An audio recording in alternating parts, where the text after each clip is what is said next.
I went to my first NCE, it was National Cleaning Expo in Charleston, and it was 4 hours away. Couldn't afford the hotel. I had 2 kids at this time. They were literally had a 1995 Astro van. 2 kids' car seats were ratchet strapped to the backs of the front seats. Water tank in the back. Ratchet strap, right? So they were welded though, so it was safe. It was safe. All right. But we ended up dropping our 2 kids off at her parents' house because when we moved down, we kind of got them to come down to South Carolina too. So we dropped our 2 kids off. We went to the event. I put a mattress in the back of our event. Again, it's going back, right? Hell or high water, I'm gonna make this work. Right. So I was like, look, we can't afford the hotel. She was like, good with it. I'm like, all right, we're gonna sleep in the van. And people at the event remember that. They're like, did you sleep in your van? You know, I was like, yeah. And one guy actually, I don't know his name to this day, but he let us use his shower, which was like amazing. Awesome. In the hotel? In the hotel, yeah. He's like, dude, you can use our shower. I was like, dude, that's amazing, thank you. And so went to that event, dude, and one guy was like, I'm sitting in like the 3rd row back, and me and my wife were like, I don't know, we're scared to death, right? 22. And so there was a guy in front of us was like, yeah, I sprayed this stuff on the roof, and it took me like 2 hours, and I walked away with $1,200. And at that time, I'm making, $600 a week. Maybe. That's 2 weeks. Yeah. And I'm like, shut that. This guy doesn't know what the hell he's talking about, right? Sure enough, I started researching it, right? And I got into roof cleaning. So that event changed my trajectory. It's amazing. And so now it's crazy thinking back, so that was 2008. Started going to more events. I got a business coach in 2010 out of Florida, and we ended up in 2012 doubling and tripling our company. It's wild. You're always one person away from changing your life, and that was the one person. Another thing I'm noticing about you that's very different, what really sets you apart from other people is that even when you're down, right? You're a young guy, you're not making a lot of money. Most people in that situation, they just keep working and working and working, but they do not further educate themselves, and they don't learn how to get themselves into a better position. You were living in a van and you went to an expo. That's what sets you apart from other people. That's crazy. What is it that drove you to continue your own education and seeking out how to do things better and better? Because a lot of people don't do that, and I think that's their biggest mistake is they don't invest in themselves. What was driving you to do that? That's a good question. And I think it was just providing for my family. Like, I wanted to provide for my family, right? You had I wanted 2 kids at that time. You're 2 kids. 21 years old. Yeah, 2 kids. And so I wanted to be the dad that I never had, right? I wanted to set them up for success. And I think you have that inside of you. You know what I mean? Like, we have that burning fire of like, there's something better, there's something out there. How do I grab it? And then you read these books like the E-Myth, right? That changed my life, right? And it was like, it changed my paradigm because it was like, you are, around your 5 circle or whatever it is, you're 5% of the people you hang out with. So if I hung out with the people that were in the trailer park that are in jail right now or dead, you know what I mean? Yeah. And so I knew there was something better, and I knew I had to, change my mindset, because once we change us as entrepreneurs, our businesses will change. Yep. And I think I just saw that, you know what I mean? Like, in people and other business owners, like when I worked at Eddie's Auto Repair, I remember standing there and I learned lessons, and I kind of I pay attention, if you will, right? And when I was at Eddie's, I was standing there, we were doing the gas station, but I used to go there every day after school, and he's like, no, I don't have a job for you right now. I'm like, dude, I'll sweep this parking lot right now. And finally he gave me the chance to sweep the parking lot. He's like, dang, that looks good. I said, dude, let me paint the curbs.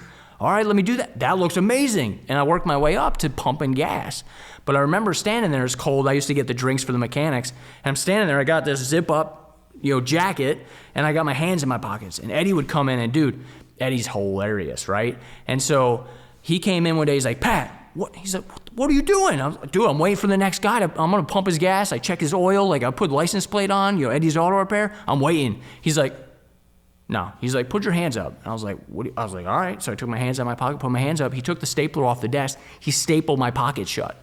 And he said, look, Pat, he's like, I know you, and I don't want anybody to judge you on your character because you're a hard worker. He's like, when you're standing there, what are you doing? Right? And from then on, I swept the floor. If I swept it, just 30 seconds, minute, right? And I teach that to my team now because everybody watches, Yeah. What a freaking lesson. That's crazy. He staples your pockets closed. Yeah. Dude, yeah. Get your hands out of your damn pockets, boy. Exactly. Get Such fucking a powerful moving. way to learn it, though. He's like, yeah, like even though you thought you were doing everything you could, and you thought you were doing your job right and everything, he's like, dude, you could always be doing something better. Always. Which is a huge lesson to learn in business, entrepreneurship, and especially when you're bootstrapping a company from zero, there's always more work to do. Work never ends. It's a eyes open, eyes closed. So 2000, I think you said 14, 16 is when you started doubling your business? Yep. Okay. And you had a business coach. How Yes. was that like? I hired a business coach recently, like 6 months ago, actually. We use the same guy now. We And had him that's on the changed a podcast lot as of well. Yeah. Nice. yeah. That's changed a lot of my personal life. Okay. Which what you said is, when your personal life changes, when you change, your business changes with you. That's right. So what was it like hiring the business coach? Did that have a big impact? Dude, it was life changing because I didn't know anything about business, CRM, right? Tracking the leads, the production side. I didn't know about advertising, right? So I saw him at an event, and when he opened his third branch, Delray in Florida, he did $187,000 his first month. I'm doing $125,000 a year. And he was doing power washing. And same he's thing. doing exterior cleaning, correct. And so he had a different model on it, right? And I'm like, I need to know that. Like if I can, make a shortcut, collapse time, if you will, and get his knowledge and I'm paying it out. It was my last $4,000. No joke, dude. I was gonna throw in the towel and I was gonna go work for the railroad in South Carolina because I was like, it's rice and beans in the winter. If you know washing, you're not washing when it's snowing out, right? And so it was rice and beans in the wintertime. And then once March hit, I'm like balls to the wall. So I was gonna actually throw in the towel, but I got this quote, Winston Churchill quote, never, never give up. And I get goosebumps right now, and I have the plaque. My mom gave me the plaque. I was hearing it, and I remember talking to my wife. I'm like, I keep getting this quote, never, never give up. And she's like, I am too. And I'm like, shut up. She's like, somebody just told it to me. I heard it on the radio. I'm like, I think God wants us to keep doing this. And so I spent my last $4,000. I picked him up from the airport in my Astro van. My wife's sitting on a 5-gallon bucket because we didn't have a back seat. And he gets in, and it's funny because he looked at pictures. He's like, oh, I'm actually going to an actual company. And you fake it till you make it. Mm-hmm. So I took my company picture in front of my apartment complex. I'm living in an apartment complex. And so I took it in front of the garages, and I had my neighbor coming in it. My wife's brother was in it, God, right? I didn't have any actors. employees. Some B-roll players. Yeah. Love that. And so he's like, I'm actually going to a company. And dude, I was subleasing one office from my t-shirt company, and like we're doing it all there. And I was like, we had to make it happen. Mm-hmm. So the last $4,000, hired him, and I said, I'm investing in myself. Like, let's go. That's Huge. fire. And then you made it. So a couple things there. One, it's always that last shot you have to take, right? We knock on doors. You were knocking on doors. It's always that last door you don't want to knock on where you make the appointment. Where the success It's always happens. the last thing. When you're ready to Yes. give up, it's always when it happens. Another thing you said that was really important, and I think the way you phrased it was collapse time. That's what you gain when you get a good coach. They went through all the bullshit. So if you can sit with them and listen to them, you get to skip all of that. And you've said that before, but it's just amazing to hear from another person who's experienced it. And then I just want to double back real quick, and this is going real far back, but the question's in my head. Was that the last time you saw your uncle when you ran over his legs? It was. Yeah. It sucked, dude, because I never got to say sorry, And when I saw him, it was like, what the heck? Because we were fighting, we didn't talk after that. And then he passed away. But you're a holy man, and you believe he's in a better place now, and you're doing work for him, and you're doing good for him. That's right. All right. Well, Yeah, man. but that's hard to live with. That's It is. tough. And I had to bring my mom down. My mom had the mental illness. We moved her down with me. She actually lived with us when we first got married. That's a whole story in itself. That's another podcast, right? But, you got to give back, you know what I mean? And you got to support your family. I've been doing this now for 17 years, and you get above the clouds, and, you take one ladder above the clouds. Now there's 2 ladders. Which one? You have the choice. Which one you're going to go up? Then you get above that one, there's 3 ladders, right? And you meet people, and then they bring you into their circle, and you level up each time. And you want to be around successful people. If you're not around successful people and you're the smartest person in the room, get the freak out of the room, period. you know, because I want to be learning always. I'm a sponge. You have a sales boost, which is essentially a conference you put on where you have guys come in, and that's kind of your whole MO now, is you've become a sales guru essentially. So what is that conference like? I know it's got it coming up in March 30th, but tell us a little bit about it. Yeah, so it's not like your typical conference. It's hands-on. Nobody does this in the industry. I go out and put myself on the line for you guys, and I go out and actually do the sales right in front of everybody. So it's going on 6 years. So again, going back to when I was in the crowd, right? I want to empower people now. I want to show them and I want to give back. And so I opened it up to the public. The reason I started Sales Boost was for when we started doing branches and Kevin in Binghamton joined us. I was like, dude, we need something where they can come every year and get more sales experience, because nothing happens in your company unless a sale is made, period, right? And so I knew I needed to get really freaking good at sales, and I was young. I remember I had to wear glasses, like I wore the button-up shirt, because people were like, you're the business owner, right? Yeah. I still don't tell people I'm the business owner now, because they don't believe me, right? Yeah. And so when I started doing all that, the door knocking, the clip flyers, the marketing, right? I started honing in on those things that, why am I winning? I started tracking my KPIs. I started looking at what lead, you know, how did you hear about us? Clip flyer, yard sign, truck sighting, right? And then I started pouring my advertising back into what was working. Right. And so I'm a big boots on the ground. You know, I talked about Goya earlier, right? Get off your ass and just go get it. So I teach Goya marketing. Get off your ass marketing. Don't just do Google. Don't just do Facebook and expect the phone to ring, right? No, get off your ass, get out there, knock some doors, make shit happen, right? And that's what I did. And so when I launched Sales Boost, it was for the team. And then I was like, we need to open this to the public because it's doing really well. And so it helped pay for the event. It helped the guys come down. We actually do a private event for just the PPW members. We do go-karting. We did Top Golf the last time. And we have a bat. And the crazy thing is I had a business opportunity in Louisville, Kentucky. And I went to the bat, whatever it is, I forget what it's called, but the Louisville Slugger. Yeah. And I had a bat made with our logo. So now we passed the bat around. So whoever had the best year was like top tier, investing in everybody in the branches and helping everybody, not just revenue, but what else are you doing? How are you contributing to the community? And so whenever we pass the bat around each year, they get their thing engraved, their branch engraved. Wow. So that's it's all a about huge people. culture building tool. So you obviously have an excellent culture. I wouldn't say excellent, but we work towards it, right? We really have a camaraderie. We're a family. And, you know, I hear people say culture all the time. And it's hard. Culture is very hard, right? Yeah. But you got to have your mission, value, purpose. And I have it written out, but do we all like know it by heart? No, right? No. I can't, you're not going to meet my employee in Seattle, Washington and say, what's his, you know, thing? And he's not going to be able to recite it, right? But my goal eventually is to have every single one of our team members to recite it. Because you'll notice in there at the very end of Precision, you know, at Precision, it says never, never, never give up. And that's one of the little acronyms.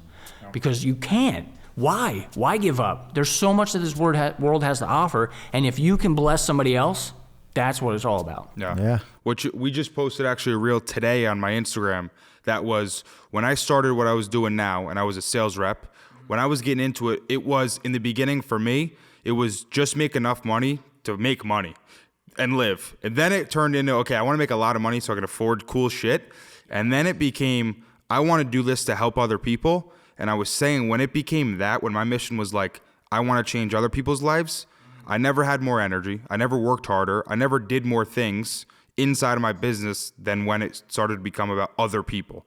As soon as it's about other people and helping other people, I would give up on myself before I say, hey, Tony, I'm going to do this for you, and I'm never going to give up on him. You know what I mean? Yeah. So mission is huge because once you have that in line, then you have this thing, this whole goal you're working towards. And I would say, not to like toot my own horn, but we got 50-something sales guys in this office in my company. Sales guys, and our culture is phenomenal because we have these guys that are hungry. They want to help each other. They had to go out and earn it. Everyone in our sales team started at knocking on doors. There wasn't, you're good at sales? Okay, cool. You don't have to knock on doors. We'll give you leads. No. You had to go earn it. And because they earned it, now they respect everyone else. They respect the office, the company, the culture. You know what I mean? So I think that's a huge part of the puzzle. And I don't really have a question to end that part, but I was just saying I it. love what you said, because your mission and your personal why, I think, changes, right? Because it was like, for me, it was, I need to make $1 million, right, in pressure washing, because nobody did it in pressure washing. I'm like, I'm gonna make $1 million. And when we did, now you're like, now what, right? Okay, what's the next thing? Well, now it's about, you know, the community. It's about giving back. And I think your why will change as you grow, because you're gonna grow as a human being. And my why changed. It was like, no, it was about my staff now. Because exactly what you said is like, I want them, and there's this book, it's called, Manager. What's it called? Shoot. Who's it by? You remember? I don't. I'm trying to remember the name. I just read The Dichotomy of Leadership. That's a really good one. This one's like I can't remember the name of it off the top of my head, but it's about a manager and like the Dream Manager. That's what it is. It's called the Dream Manager. And so it's about your team and what their dreams on. And it helps you as a leader to coach, not on me, not on the company goals. I want to coach you on your goals. What are your goals? Because if you're not hitting the mark, I can say, hey man, I noticed you're not gonna hit your goal this week. How can I help you? It's a different, right? Not, hey, you're not gonna hit your sales goal. The company's, you know, it's not this. It's how can I help you? And so the Dream Manager talks about, do you wanna buy a car? Do you wanna buy a house? How can I help you do that? Because then they're hungry, like you said. And I love that. You work for your guys, you not the other way around. You know what That's I mean? right. Well, in a good, I think that's the difference between good culture and bad culture. Is Yeah. you have bosses that will reprimand you for not performing, and then you have culture like us where if you're not performing, we're there to help you. What's going on? How can we make it better? Yeah. And it's not all about the money necessarily. It's about the effort. So like with my sales team, when they go get like, so if we have a company lead or they go out and they flyer and they have a lead come in and we're like, hey, we got a lead out here, they have to come back with 2 leads.